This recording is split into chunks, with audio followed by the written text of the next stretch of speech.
50 pulls everyone up, preventing others around him from succeeding. I mean, Jay-Z's on a whole nother level. Like, I mean, you know, he's like, but you know what I like about 50? 50's on a whole nother level, but he's still approachable. You still get to meet the people and you know, Jay gotta remember the people that made him. You know, I'm not saying I don't got respect. I respect Jay-Z, 50, used to respect, you know, Diddy, but all that crazy going on. But, you know, I always respected him because I looked at, for New York, those were like the... Following 50 Cent's announcement that he would produce a second documentary exposing everyone who has ever collaborated with Diddy, Beyoncé is preparing to take a dive. Karma is now getting back to Jay-Z and Beyoncé, who have been quietly supporting Diddy all along. Is Beyoncé attempting to leave the business, or will she leave Jay-Z? They don't give you the trophies. I got the checks. I didn't get the trophies. Jay got all the trophies, man. That's because he signed that contract. What contract? The one with Beyonce. If you don't sign, you don't give him a trophy, she ain't coming. Oh, the Beyonce done ran down on you once, Fifth. Come on. She did worse. She jumped off the thing, off the ledge. I was like, I didn't really know what to do. That's the Jay. If he says to Jay in his face, he'll look at you and go, nah, that happened. So Beyonce jumped down on you. She jumped down. Oh, she was like on a windowsill. Right. We was in Vegas. She said, come on, I'm talking to her. She jumped down. She was like, duh, duh, duh. And I'm like, wait, what is she doing? That stuff, that's me and Jay-Z stuff. This ain't got nothing to do with you, girl. Don't come so on. Hov wasn't there? I'm talking to Jay. Talking to Jay. As soon as I talked to Jay, she jumped down, came over. I said, oh, look at this. They about to jump you. You lucky Solange wasn't there. Yeah, you lucky Solange wasn't there. Solange was there. I would have had to reboot. Huh? What? So what did B say, or she was just staring at you? Nah, she came like she was ready. Like ready. I thought something was gonna happen. And I'm like, yo, whoa. She's throwing me off now.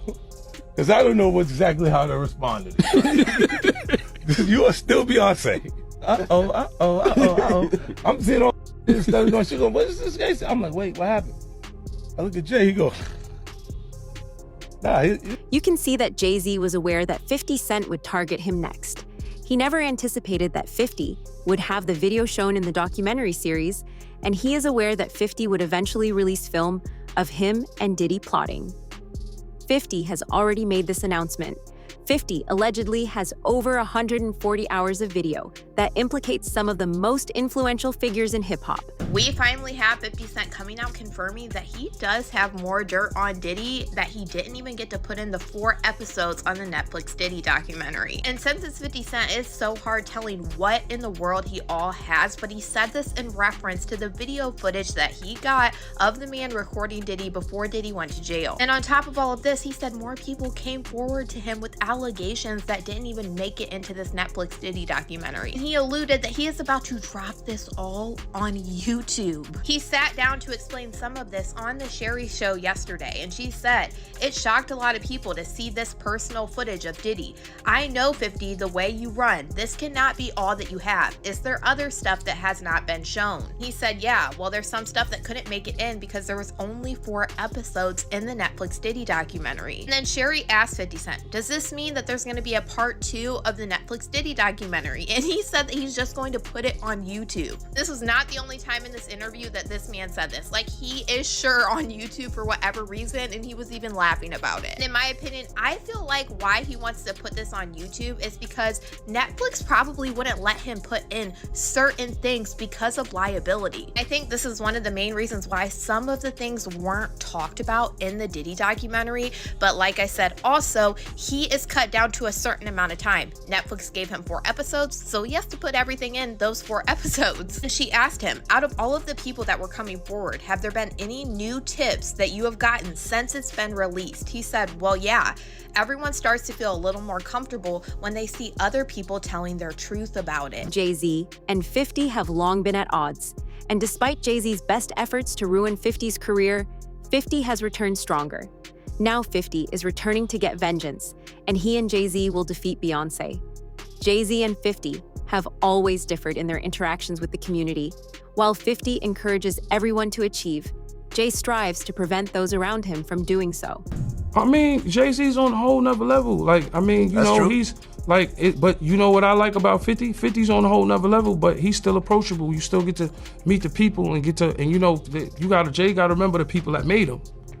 You know, I'm not saying I don't got respect. I respect Jay-Z, 50, used to respect, you know, Diddy, but all that crazy going on. But, you know, I always respected him because I looked at, for New York, those were like the, you know, the guys. You know what I'm saying? The guys with the most money and the most influence. So with Jay is like, when the last time you haven't seen Jay, so I think people are just gonna say that. You know what I'm saying? But for me, I mean, Jay, you know, you gotta remember, he didn't want 50 at the Super Bowl. That was crazy. I'm like, wait, Jay didn't want 50 at the Super you didn't Bowl? know that? Yeah, he didn't Well, want. I remember Eminem pushed for it. That was some haters. Yeah, I remember pushed for it, Eminem yeah. was like, I'm not going to do it unless 50 does it. I heard that. Yeah, But I didn't know that Jay was trying to stop it. I don't think Jay. I don't know. 50 never told me that, but I don't think Jay wanted him there. I don't know. Because of what, some of the I mean, back you and know, forth back in the it's day? competition. You got to think, 50 always been competition for Jay. Remember, I'm about $1. What the 50 Cent? That was a long time ago. That was man. what, 9? What was Yeah, that? but 9? but after that, they did a song together. Remember Yeah, the whole, of course, but 50 Gina was sneaker 50 thing? was always competition. Then remember Jay said, "Yo, 50's coming." He told Siegel and them, and Memphis Bleak and all them. Yeah. And come on, 50's like, he's on a whole nother level. You got to remember, he came after Jay and Rockefeller. G-Unit came, and people might on G-Unit, but with Eminem, Dr. Dre, 50 Cent, nobody has outsold us, bro. Yeah. Nobody has had the effect that we had. Diddy would cheat on Beyonce while Jay-Z was there at all of his freak-off parties. Beyonce was aware of this, but it didn't bother her.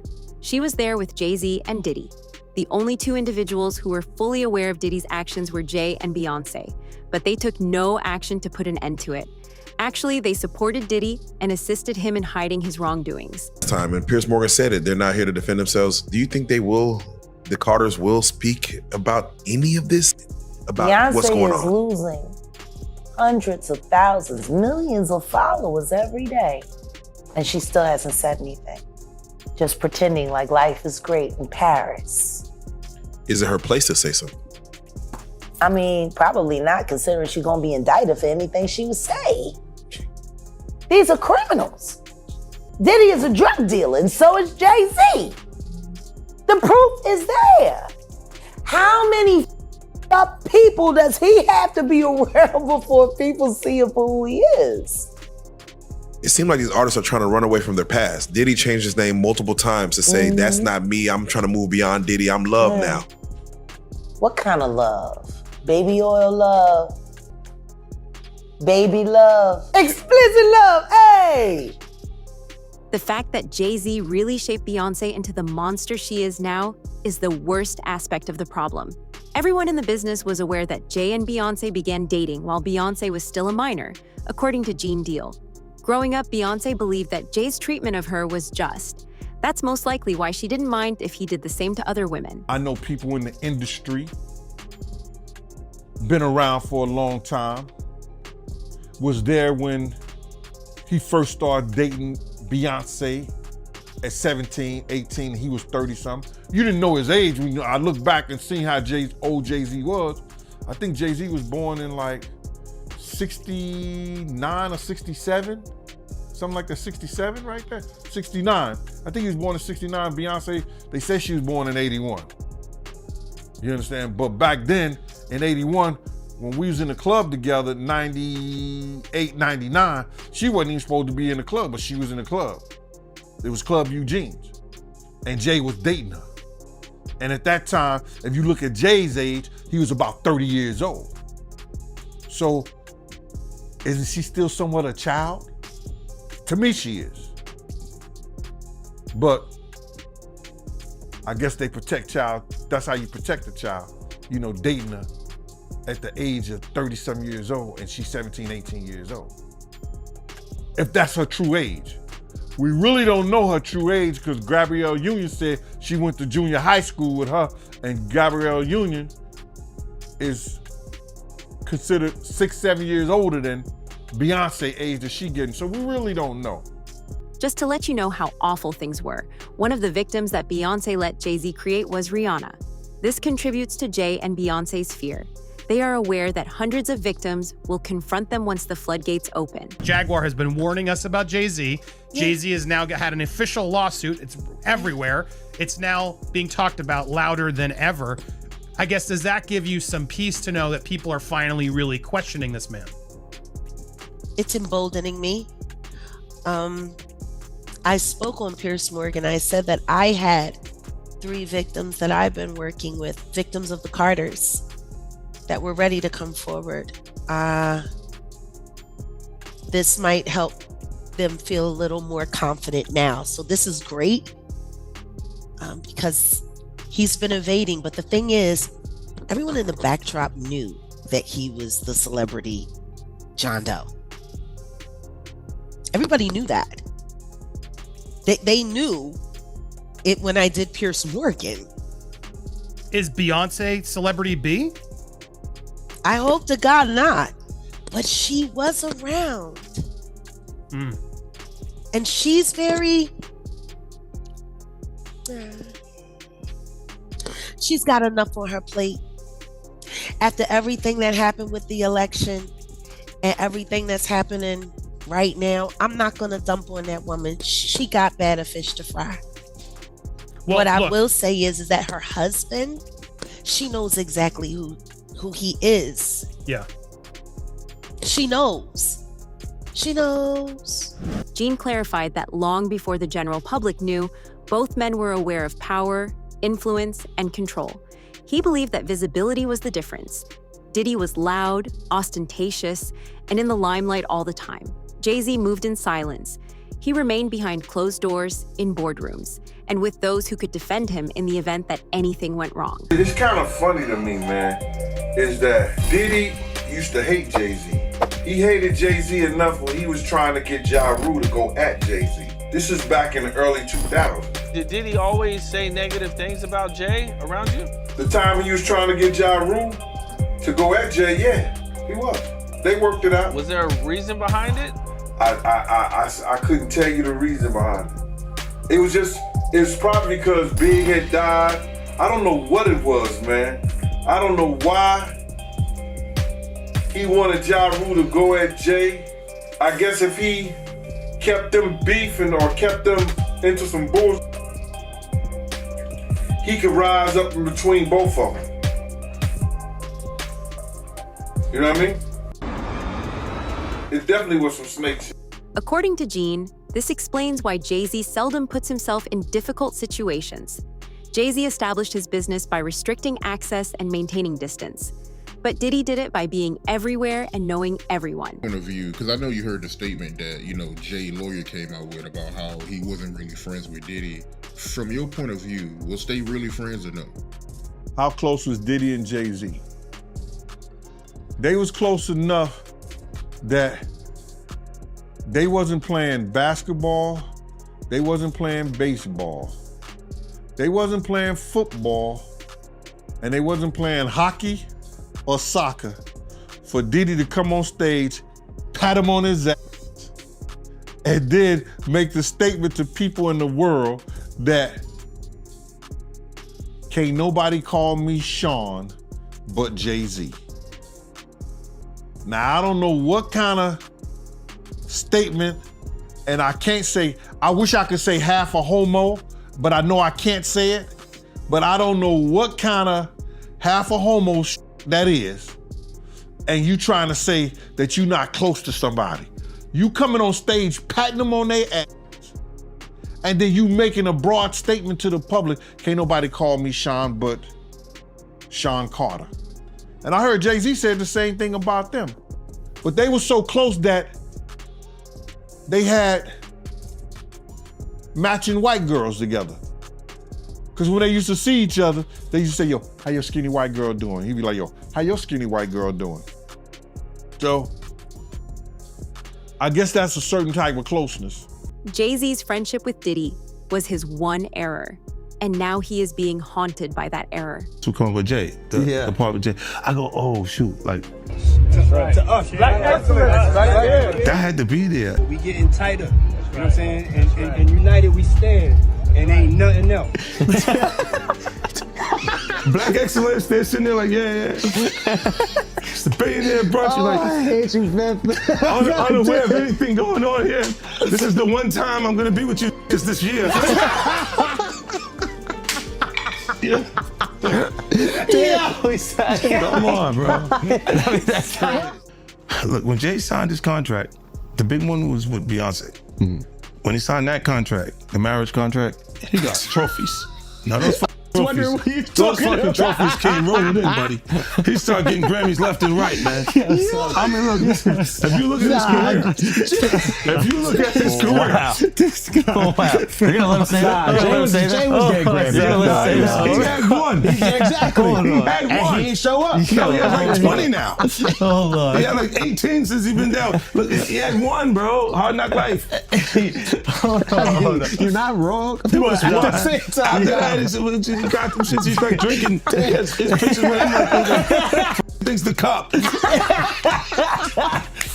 Wait a minute. So you're saying the success is derived from the marriage? I've absolutely been treated differently. The accolades. Because he's no longer viewed as what, like a street or gangster rapper. Now he's viewed as a businessman, entrepreneur, family man. And the biggest ones because of the position Beyonce's. Oh, wow. The greatest mistake Jay-Z and Beyonce ever made was to trust Diddy. Diddy deceived his attorney and somehow got him involved in this as well.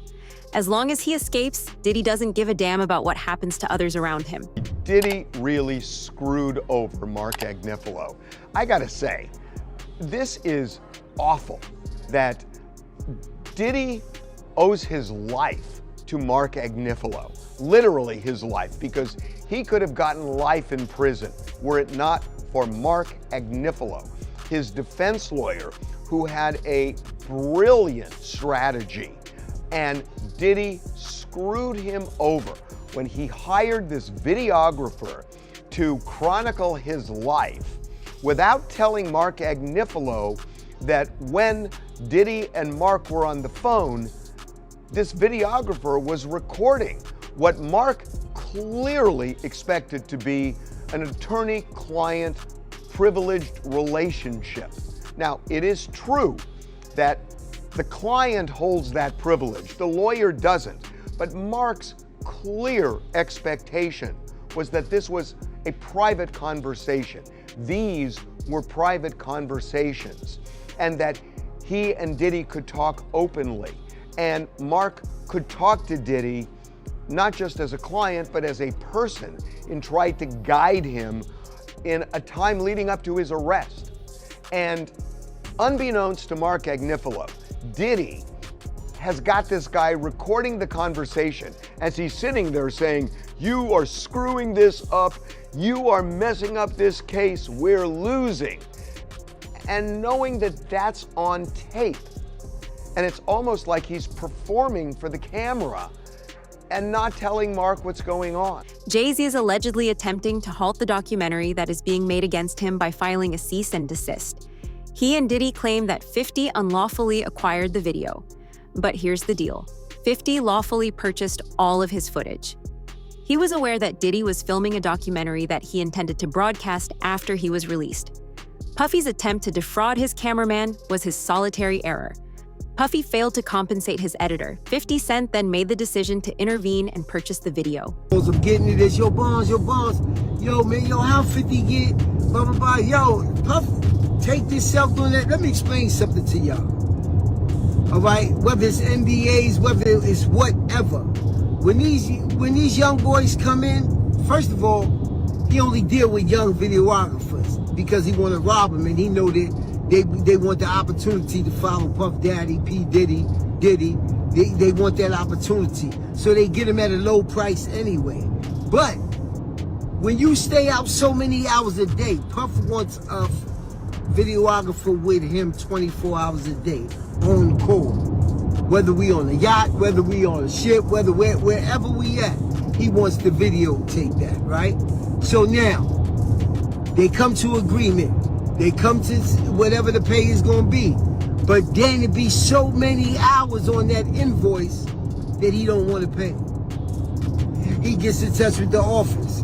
He gets in touch with the chief of staff. Yo, what is this I'm paying? What is this I'm paying? You know what you paying. You was outside all of these hours. It's 160 something hours in a week. You was outside 140. That's the invoice he put in. So now, being if you got a contract and he don't stand to that contract, guess what happens? He could do whatever he want to do with that footage.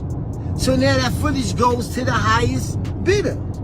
And 50 had to be the highest bidder to get the, yo, this is business. You know what I'm saying? Everybody ain't in love with you. Everybody ain't dedicated. Everybody ain't loyal to the point of stupidity. If this documentary is published, Beyoncé and Jay-Z may possibly file for divorce. Beyoncé has had enough of Jay-Z betraying her and damaging her reputation. Beyoncé has been working tirelessly for years to safeguard her reputation and business. After Jay-Z cheated on her, she restored public confidence by sticking with him. However, experts say that things seem heavier right now. Beyoncé and Jay-Z have a toxic relationship. He preyed on her when she was just 18 years old. Fans accuse him of grooming her and then later on controlling her every move. At the same time, it's been revealed that he's a cheater and he cannot be trusted. There has never been a more vulnerable Jay-Z. According to Dame, he had never seen Jay-Z come under this kind of public scrutiny. Jay-Z seemed invincible for decades, particularly in the mainstream media. That protection didn't seem to be there this time. I'm like, it's just odd to see him in that, in that, getting looked at in that way by white people. Like Jay does, yeah, like I hope that shit didn't happen, but I'm like, damn, they turned the world real. Like people on a certain level have been fucking with him a certain way where he couldn't do no wrong for like 25 years straight. This is the first time he's not getting a pass with white media. Like he can control black media because a lot of them either work or do business with him. But like, drink champs can't get him out of this one, and neither can Charlemagne, because those are the guys that hold him down no matter what he does anyway. So he got to get to People Magazine and Entertainment Tonight right now, because they on his head. But the question is why? Like why now? Because for me, I'd be like, yo, that's so ridiculous, yo, take that to trial.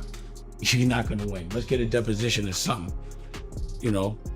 So I don't know why they on his head so much, pause. But I never seen him, under this, I never seen him in this position to have to explain himself. Pause. How you feel about the statement he came out with? I mean, I didn't hear him say anything. I heard a piece of, like I said, for me, I'm doing an interview, so I talk. I thought it was long. For a statement, I thought it was long, pause. But, I think right now, his silence is the worst thing for him. If he is innocent, he needs to let people ask him questions, and he needs to be able to say his side of the story, as opposed to letting that lawyer talk. Because that lawyer, I don't trust that lawyer because I went to court with him, so. Then shared a video on Instagram about the second segment of the project he is currently working on. Jay-Z will be the main subject of this documentary. Beyoncé has hit a limit, according to some analysts. Strategically, not emotionally. It used to work to keep quiet. It used to work to stand by him. However, Jay-Z may decide to leave if her previous choices begin to tarnish her reputation and jeopardize all she has created. Came across in that secret little Diddy footage that he paid from the videographer that Diddy didn't pay. They are saying 50 has footage that will not only add more time to Diddy's sentence, but Diddy might not ever come out. Listen up, check this out. Now y'all know that footage that where Diddy is behind the scenes talking to his lawyer and all of this stuff, and people are like, damn, what was Diddy recording it? Well, Diddy was recording it because he thought he was about to beat the case. So he wanted to do a Netflix documentary. Didn't pay the guy, and then 50 got all 140 hours of footage of secret Diddy tactics. Well, there's a guy named Neil who was mentioned in the court, works right up under Diddy, was organizing everything. Allegedly, they are saying that he is on video, film, tampering with witnesses, giving out addresses, offering money, bribing, we'll pay for your lawyers, all kind of shit that could be counted as witness tampering, obstruction of justice. And 50, of all people, has his hands on this footage. And I'm hearing that this could implicate Diddy's lawyers in some bullshit. They could be charged. This is getting wild. And I'm hearing that this 50 Cent documentary is just the tip of the iceberg. and I like it. What's crazy is this man in this video footage of 50 Cent's post starts talking about a specific name, a man named Neil. And this man goes on talking about how he heard that 50 Cent has this extra footage, but it's footage that could possibly lead to Diddy getting more charges, like witness tampering, obstruction of justice, and more. And what's crazy about the name Neil that he brings up in this is the fact that the other day, Diddy's former chef Jordan, who is somebody that was a witness during this trial, who was about to testify against Diddy before the prosecution took back some of their witnesses who were testifying, literally claimed that Neil Dominique, a former assistant of Diddy, is the one that told Diddy that she was subpoenaed to the grand jury at the very start of all of this. She wrote this whole big post to Neil Dominique and tagged him in it and said, "I just want to put this out there because I've been debating how I wanted to handle the situation. Now, I don't know you from a can of paint, but I'm really wondering why you decided to tell Sean Combs that I was contacted by the feds. I saw that you wrote him a good character letter too. Come to find out, you were actually providing Puff with information on a whole bunch of people throughout the case. So my thing is, why were you so comfortable putting me in danger? Why were you so comfortable putting other people in danger? You provided addresses to him. Were you like a double agent working for the feds and Puff?" This is actually crazy because she alleged that Neil Dominique was approached by the feds as well in this investigation into Diddy because he was a former assistant of Diddy. Jean was especially shocked by the fact that 50 was being pursued for exposing Diddy and raising doubts about his intentions. Instead of holding Diddy responsible, they were attempting to place the responsibility on 50 for only speaking the truth. He did, man. Yeah, he got everybody going, man. He's getting a lot of backlash, man. Like, people are like mad at 50 for getting behind this thing. Well, see, the thing about it is that people are out there rabbit-ass mind, and they gonna sit up here and they gonna say some stuff like, yo, they try to make it up like, it's because of a girl, it's because of a woman. A man that can have any woman in the damn world, you understand, go any parts of the world, find beautiful women all over the world, that's willing to do whatever he wants to. I'ma be mad because this dude got this one? Nah, it's bigger and it's more than that. They don't wanna say it. A lot of these cats out here don't wanna tell the truth behind shit. A personal feud prevented 50 from releasing this documentary series. 50 Cent claimed to be collaborating with Diddy's son. The whole frame is altered by that particular element. Working with Diddy's own family wouldn't make sense if this were only about power or retaliation. Rather, it implies that this effort is being presented as something more than personal history, something that was intended to record the events rather than merely target one individual. Never before seen footage of Sean Diddy Combs in the days leading up to his arrest in New York last September. You want to put the stuff in my fanny pack, King? The exclusive video obtained by Netflix shows Combs debating with his lawyers about strategy. Listen to me. I'm going to get off the phone right now, and I am going to let you professionals look at the situation and come back to me with a solution. No matter what, no matter what nobody said. Let's just, here and there, y'all are not working together the right way. We're losing. The footage is part of a new, highly anticipated docuseries by director Alex Stapleton and rapper and executive producer Curtis 50 Cent Jackson, titled Sean Combs: The Reckoning. Was there anything that surprised you when you were watching? I think it was surprising that he actually filmed it. It was very interesting to watch a man who's known for his brand presence. You know, he has a really amazing knack for marketing and all of that, and how he was sort of taking that into account in how he was coming off to the public. Does Beyoncé remain and endure the rift with Jay-Z, or does she leave to save all she's created? And who will be revealed next if 50 really has what he says he does? This narrative is far from over, so please let us know what you think in the comments and make sure you're subscribed.